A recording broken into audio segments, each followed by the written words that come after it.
Hello, I'm Dr. Pierre Simon, and it's wonderful being back with you as we continue in our series on parenting with a purpose, navigating the journey with confidence. When I decided to do a parenting series, I thought, there's so much in parenting that even after you're done parenting your little kids and they grow up and they become big kids and adults, you still look back and you still think, well, I could have done this, I could have done that, or should I have done this, or should I have done that? And you observe others and you think, well, yeah, there's still a lot to learn there. There's still many things that are those little idiosyncrasies of different kids and their personalities and all that. And gee, if I only knew what I know now back then. Well, that's why I decided, well, let's put it on paper or in the computer digitally. Let's put it together and add a little more, because there's so many good parenting books out there. And this hopefully will turn into a book when I'm done with this series.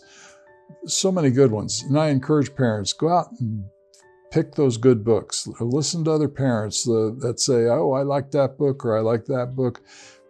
Because everyone has something good to say. Everyone has a little something, a little twist in there that is a little different. Things that work for one parent may not work for another. And you hear these different facets of information that you say, oh, yeah, that'll work for me. Or no, I don't think I'll do that.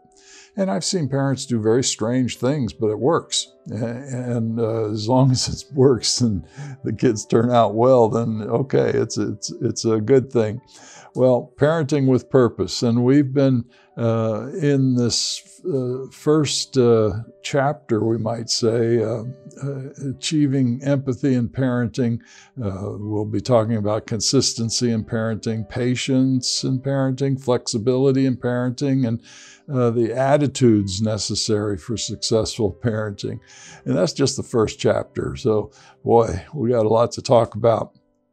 Today in achieving empathy, we're going to discuss the first 2 steps, and there's 5 steps that I've put together. There's a whole bunch of steps, but these are just a few that I've highlighted.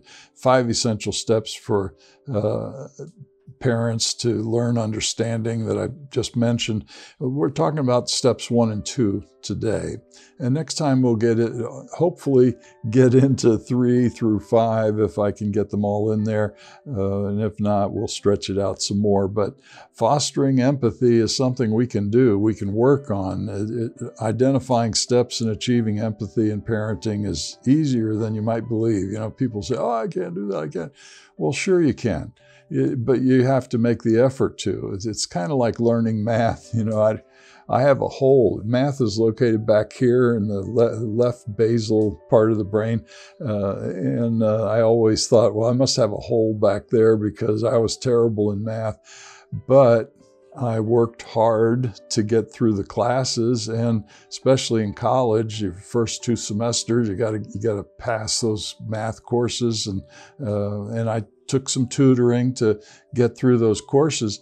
I got through them, and I got through them because I applied myself to do better in it. And empathy is no different. If you apply yourself to do better in it, you will do better. You may not be the most empathetic person in the whole wide world. That's okay. If you have a wife or a husband who is, then that's great. You deflect, you defer to the others at times that use their strengths and to offset your weaknesses. But that doesn't mean you don't try at all. It doesn't mean you don't keep working on building that ability to empathize. Indeed, empathy is a skill that your parents should have first modeled for you. It's an example. You learn it early. I think one reason perhaps why I didn't do very well with math was, my parents were busy. They were business people, and the teacher had to say, hey, you need to work with them on math, And my mom sat down and she did all these things to help me with it eventually, but I was kind of lagging behind the other kids with math. And that's what happens if you don't have a parent or parents who empathize. You're going to lag behind others who may have a parent or parents that are able to empathize. That doesn't mean you can't. It just means you got to put a little more effort into learning it. Empathy in parenting is a crucial skill that fosters strong, healthy relationships between parents and children. What does it involve? Well, it involves understanding, certainly, sharing feelings, enhancing the communicating, talking more. You might not be a talker. Maybe your wife or husband is more of a communicator, but you still have to make those efforts to communicate with your children. Reducing conflict is part of empathy. Okay, how can we resolve this? Or how can we fix this? Or what's the problem here? We're reducing the problems. We're reducing the conflict and promoting emotional development. If you have a child who's just angry all the time, they're not developed emotionally. They have one gear and it's full speed ahead, and it's anger. Every time that something happens, they get angry. Well, now you have to teach them all these other gears, all this other area of the spectrum of emotions, from sad to glad, from angry to patience and peace. Teaching that takes time, but with empathy, you're able to do it. And sometimes your wife or husband may be better at it, but when you're with your child, you have to be better at it. Here are several vital steps in achieving empathy and in your walk with your child and in your walk in parenting. And I think the first step is really the most important. The most important is recognizing your limits, your strengths, your weaknesses, who you are. So it's self-awareness, developing self-awareness. I've had clients that are very strong. I've had clients very weak. If they're self-aware of that, if they understand that about themselves, they know that they have to work a little more on those other things. They understand that, and that's why they're coming into counseling, and they're getting that help for that. But if they're not aware, if they think, being strong, that's the way everybody ought to be, and that's that, there's going to be trouble. It's just not going to work. They have to become aware, and becoming aware is recognizing being strong is one part. There's other parts to a person, to a personality, to a temperament, to a character trait. These things are important, but we have to first recognize them. And as I've mentioned before, using this example oftentimes is AA says that the 65% of treatment and recovery is acknowledging that you have a addiction problem, or you have an alcohol problem, or a drug problem. Just acknowledging that is more than half the battle right there. Self-awareness is more than half the battle.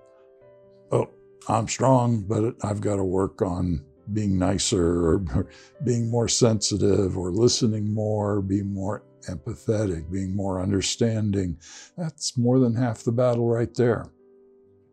Self-awareness in parenting is essential for raising the children in a way that promotes their emotional well-being, their emotional abilities, their mind, their will, their soul. We're developing our souls as we're growing from childhood, and it's our parents' responsibility to help that development. And if they're modeling it, it makes it a lot easier. Self-awareness helps parents understand their emotions, recognize their strengths and limitations, and respond more effectively to their children's needs. During my undergraduate studies at Stetson University in DeLand, Florida, I came to appreciate the critical value of self-awareness. And basically, in the psychology department, they required that you didn't have to, but it was an ideal option that they would recommend that you participate in a group class. And so one semester we took a group class, and in that class we learned about group therapy. We participated in not only being part of the group, but facilitating group and learning how to lead the group. And this was designed to help us enhance our self-awareness. So right off the bat, they recognized you have to be self-aware if you're going to model anything. If you're going to help anyone else, you have to know yourself. And to know yourself, you've got to allow yourself to be vulnerable in opening up and talking about these things and getting these things up and out. And ideally, when you're married, that's what you do with your partner. You become more open, you become vulnerable in talking with each other, in expressing your needs, your wants, your desires, those intimacy needs that are so important. There's like 50 intimacy needs, but 30 are primary that are often there. If you'd like a list of them, just email me. I'll be happy to send you a list, and certainly that'll be in the book at some point. But those intimacy needs like acceptance, recognition, respect, and so on, those are all very important. But how do we know it's important for us? If we don't talk about it, share it, and recognize, gee, I have this, but I'm not really getting it from you. Children are that way too, but they don't know they have that intimacy need. If they're not getting it, they're going empty, and they're going to ask for it, but they don't know what they're asking for. And so they do it in indirect ways, like making noise or whatever it might be. And we have to recognize as parents, what are they needing right now? What is it that they're getting attention for? Where are they going empty? And we start to learn that about our children. What is this one's intimacy needs? The other one might be different. So how do I meet those intimacy needs? And in marriage, we do that as well with one another. So it emphasizes that effective counseling hinges on counselors' ability to connect with themselves before genuinely connecting with their clients. If I do that, I convey I care. If you do that as a parent, you're conveying you care, you love your child. You ever hear your kids say, oh, you hate me, or I hate you? Well, yeah, at the moment, they might be a little upset or something like that. But, do they really feel that way? And if they do, well, if I'm conveying something to them that might display that to them, or that might make them feel that way, how can I change that? Maybe I'm doing something right, but they're perceiving it as wrong. So how can I make an adjustment to that so it's still right, but now they're receiving it? Cultivating self-awareness can be assisted through reflective journaling practices. Now, I always have to pause when I'm talking about journaling. Nobody wants to journal. Nobody, unless you wrote a diary when you were young and you've done that all along. Nobody wants to take the time to sit and journal at the end of the day. It only takes 5 or 10 minutes. You don't have to write a book at the end of the day. You just have to write a couple of paragraphs, maybe even just one paragraph, because it forces you to think back on the day. It compels you to put some pieces of the day together. Well, as you do that, you're sleeping on it. And as you're sleeping on it, it's resetting it in the right file cabinets in the brain, the memory storage in the brain. And the next day, you may realize, or you may not realize, because it's subconscious, that your mind is thinking in that way more so than the day before, because you journaled it the night before. You slept on it. You perhaps dreamed on it, even if you didn't remember your dream. We all dream at night. We just have trouble remembering those dreams. Next day, now, okay, well, I'm thinking a little bit more about showing I care, or being more aware that I'm weak in this area of communicating, so I've got to work on that a little bit by saying I love you, or I care, or gee, what a great job you're doing, or gosh, I like what you did with putting away your toys, or whatever it might be. You're communicating it. Instead of just thinking it, now you're saying it because you were putting it together the night before in your journaling. And of course, you don't have to do that, but that's something that when people do it, they all say, yeah, it's working. I'm getting something out of it.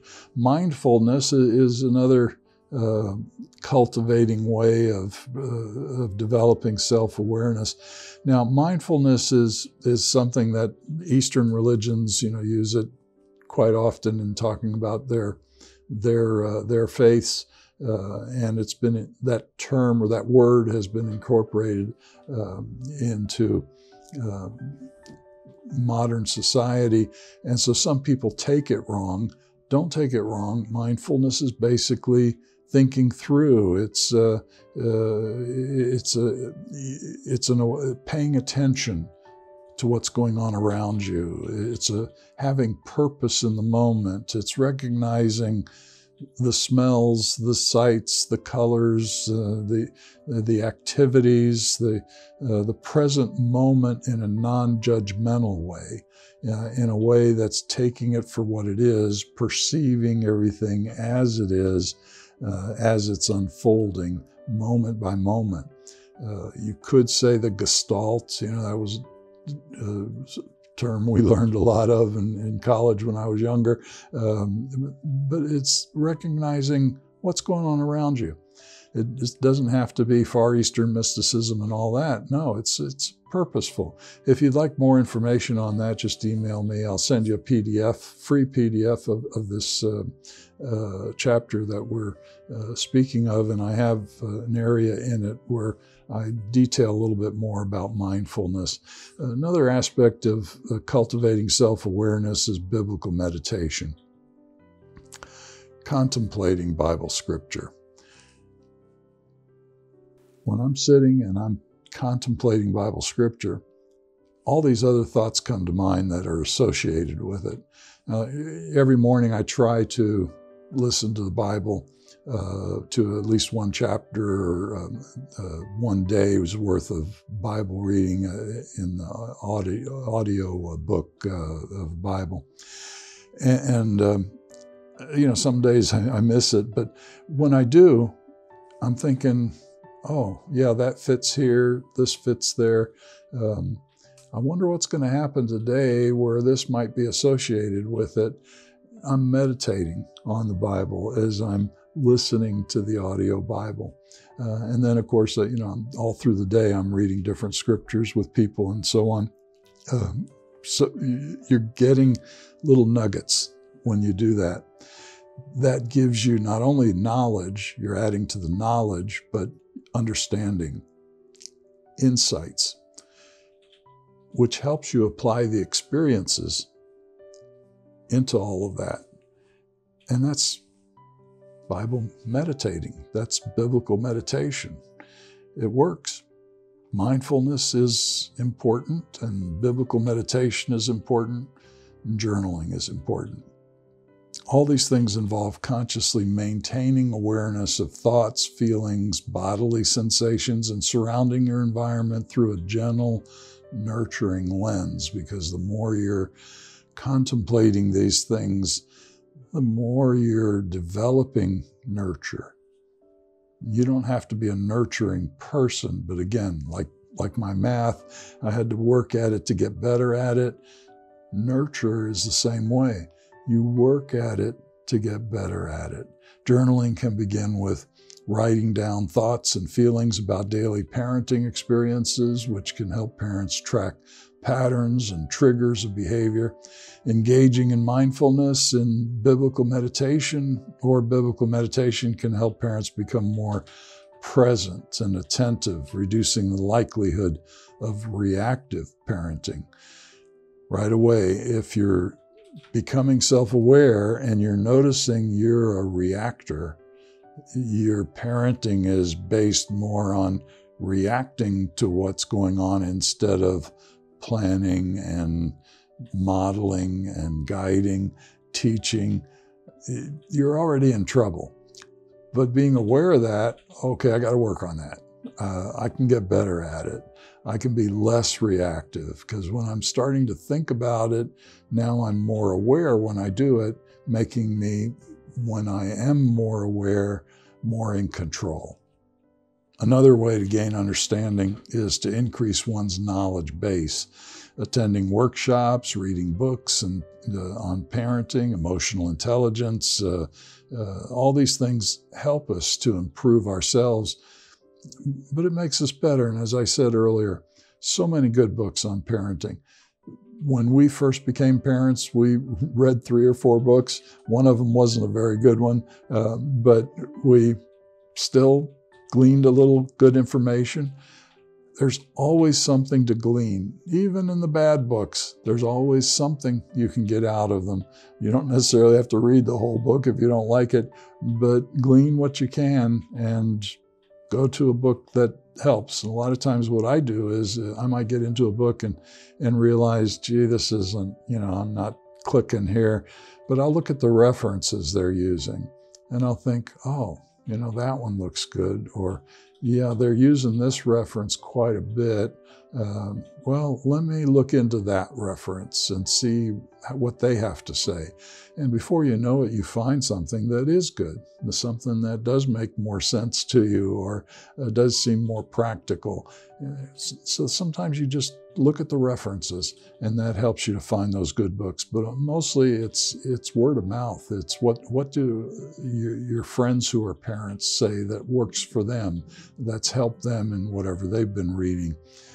So workshops, reading books, and so on are all helpful. I don't know about you, but whenever I'm involved in a project, and it's part of my temperament, I like to get feedback to know that I'm on the right track. And so I'll ask, if I'm in a project, somebody who already knows something about whatever that project is or subject is, and I'll ask them, information, what do you think about this, or what do you think about that? And I'll look up different things to get information back and so on. Engaging in open dialogues with family members or other parents can provide that new perspective and help reinforce things that you're already doing, or help you to recognize, well, yeah, maybe I better make a change on this or that. And so it's parenting styles. My style might be different than your style. If my style is working, great. If it's not working for you, if you incorporate it, then okay, come up with a different style. Do something that's working. There's different kids, different personalities. Everything doesn't work for all of them. You may have to have a parenting style that works for one and change the parenting style, adjust it for the other. And it illuminates those blind spots of self-awareness. Building a support network with other parents can provide emotional support and shared experiences. So that's very important. Don't try to do it alone. And if you're prideful, you're going to try to do it alone. You can count on that.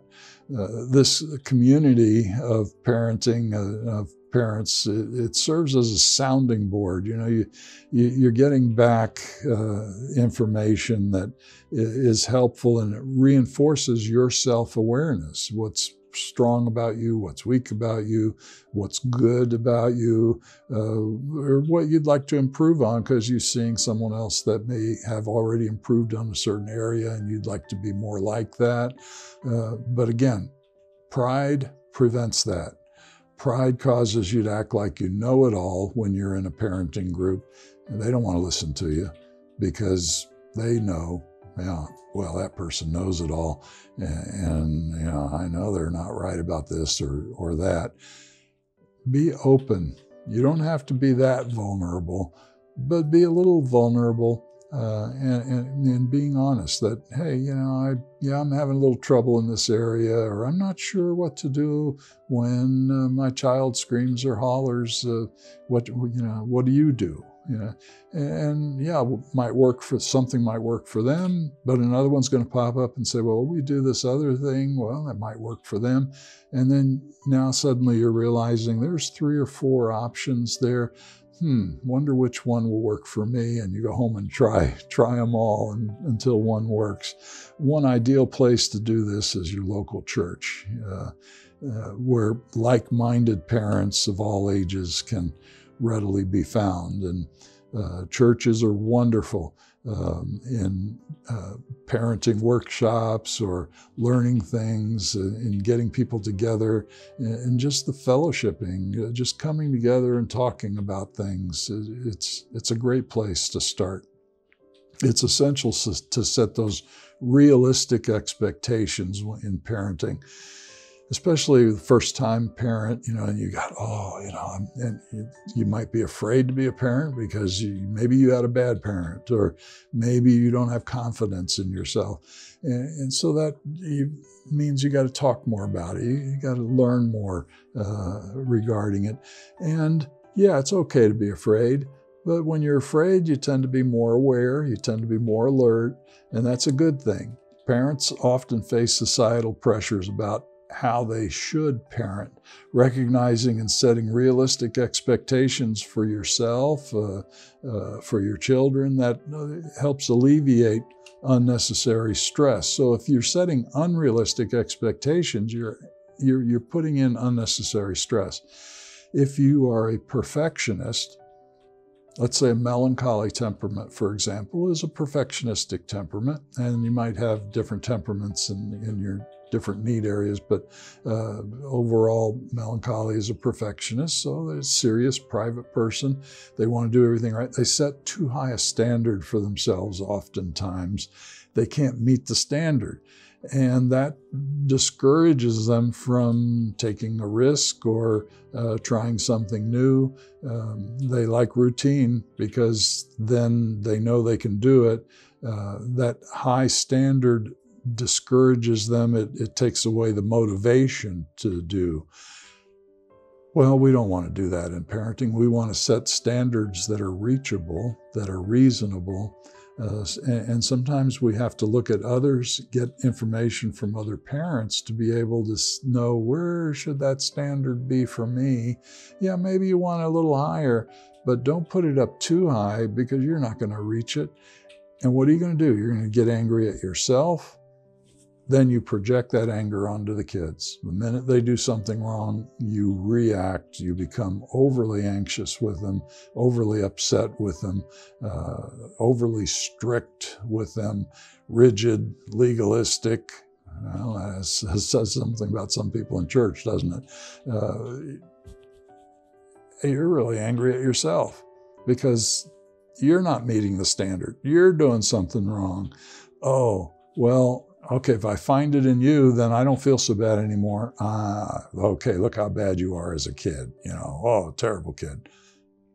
You don't want to parent that way.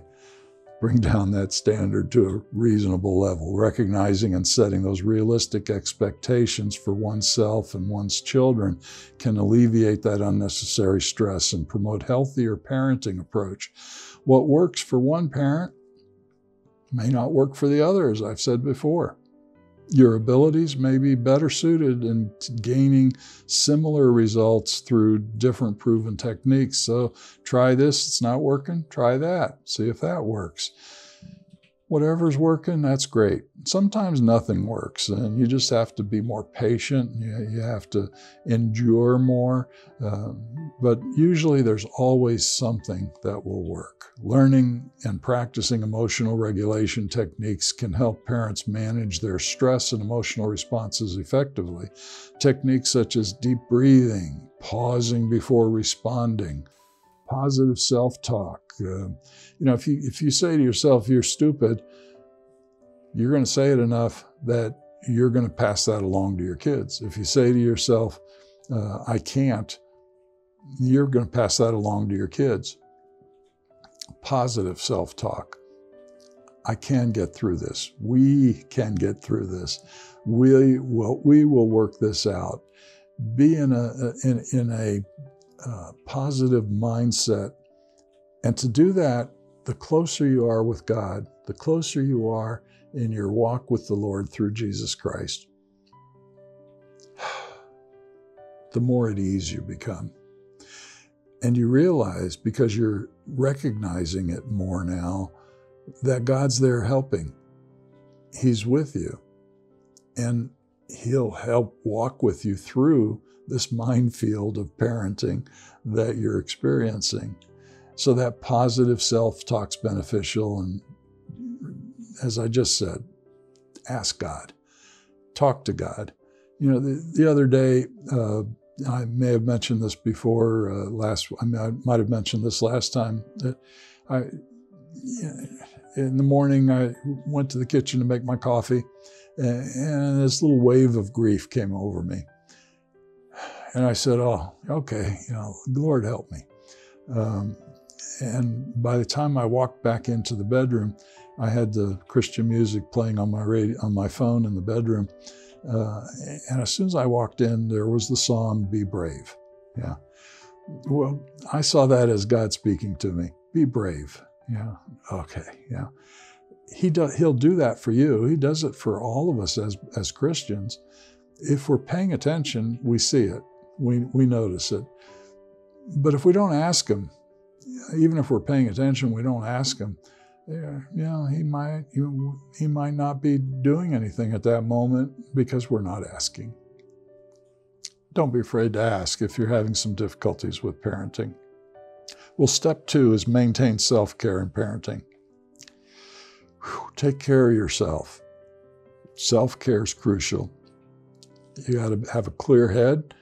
You got to have a healthy mindset. You have to have a healthy body as well, as healthy as you can in parenting, because it's a athletic feat. It's an adventure. It's climbing up a mountain. It's all those things that occurs in parenting.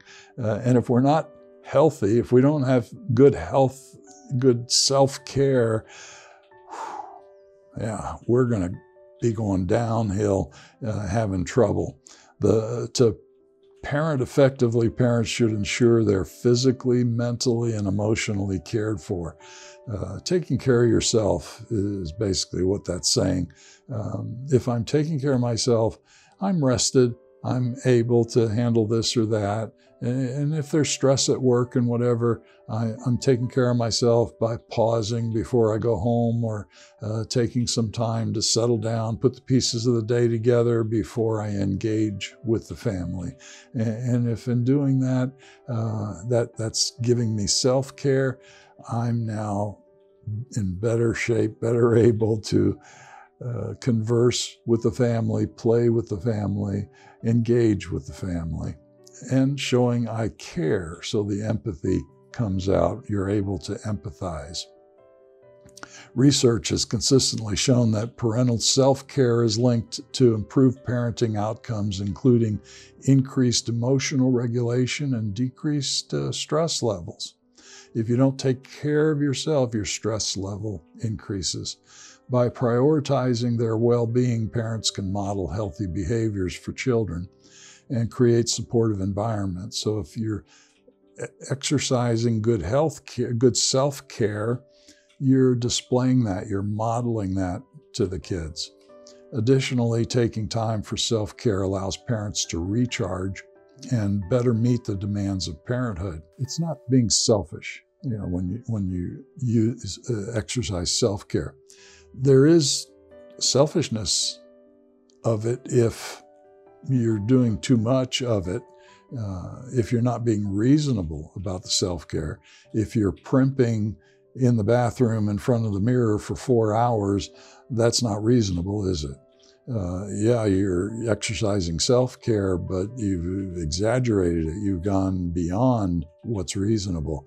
And now it's becoming damaging instead of helpful. So for effective parenting overall, be reasonable in your self-care. Studies indicate that parents who regularly practice self-care exhibit extraordinary patience. So if you feel you're an impatient person, hey, maybe you need some more self-care. And you might find that you're developing the fruit of patience, because that's a spiritual fruit, and empathy toward their children, leading to more positive parent-child interactions. Furthermore, when we're talking about self-care, activities are good. Too many, not so good. Reasonable activities, exercise, hobbies, socializing. Too much socializing, not good. You can't go out every night. Maybe once a week, okay, that might be reasonable. Okay, maybe 2 nights a week if there's other activities going on. But when you leave the kids at home and you're going and doing things, what are they feeling? What are they experiencing? So be reasonable about it. And sometimes the parent has to work. Well, you got the other parent at home, so you have to be a team as well. And many times I encourage parents in socializing, well, if it's at all possible, take the kids with you. Make them a part of the socializing. So usually you have the parenting groups that have the kids there too, and the kids are, playing and having a good time or doing other things while you're socializing. Parental modeling is critical as it fosters resilience and healthy coping mechanisms in children, essential skills for navigating those life challenges. Implementing self-care strategies can be challenging for parents who are juggling multiple responsibilities, and that's understandable, isn't it? That's reasonable to recognize that. But it's important to be practical in those approaches. And that can make self-care more accessible and sustainable. Setting aside regular time for physical activities such as walking or exercising, that can improve your physical health and your mental health. Sometimes, though, you've got the kids, maybe the other parent has to work or has to do something else. Take them for a walk with you. It doesn't have to be a long walk, but any activity that's going to help you is going to help them too. And doing things together, the more things you do together, the happier the family tends to be. Identifying low cost and free self-care options mitigates those financial constraints. So there's no excuse. I don't have enough money to take care of myself. I don't have enough money for self-care. It costs money to go to the gym or here or there. Well, there's other options that's not costly. Community resources such as local parks, libraries, churches. So again, we come back to the churches. So many things going on in churches these days, and you don't have to just go to one. You might have 2 or 3 churches with different activities that you can participate in. You might have a primary church, but yeah, this church is having a Bible study where they have someone for the kids, so you can bring the kids along, and they have activities for them while you're in the Bible study. Or it might be something else going on over there, especially if it's something that you can do together, and that's great. So local parks, libraries, online support groups, now becoming more popular, offer accessible ways for parents to engage in self-care without significant financial investment. I'm sure you can think of many other options as well. Developing self-awareness and maintaining self-care is a continuous process. So it doesn't happen just at the start or just a few months out of the year. It's continual, and that significantly enhances that parenting experience. It leads to more intentional, compassionate, and effective parenting practices that benefit both the parent and the child. By focusing on all these strategies, parents can develop a deeper understanding of themselves, crucial for fostering a nurturing and supportive family environment. Well, that's steps 1 and 2. It's important to recognize that there's biblical foundations for parental self-understanding, self-awareness. Read your Bible. There's so many teaching passages in there that are helpful. I've listed some here. The time isn't there to read them all, but look them up, and that'll be helpful for you. These scriptures collectively underscore the importance of self-awareness and wisdom in parents. Understanding oneself is pivotal in fostering a nurturing and supportive family environment, as it equips parents to guide, support, and love their children in accordance with those biblical principles. Again, the Bible is a history book, a teaching book, a manual for parenting, a manual for life, and it works. Evidence tells us it works. So use it, practice it. It's going to work for you. If it's working for everyone else, it's going to work for you. Parenting with a Purpose. Next time, we're continuing with this foundations section, fostering empathy, 5 essential steps for parents to learn understanding. We did steps 1 and 2 today. We're going to try to get in 3 to 5 next time. I hope we can get them all in, but if not, we'll stretch it out. And I hope this was helpful for you in some way today. May your troubles be minor, blessings more, and happiness come through your door.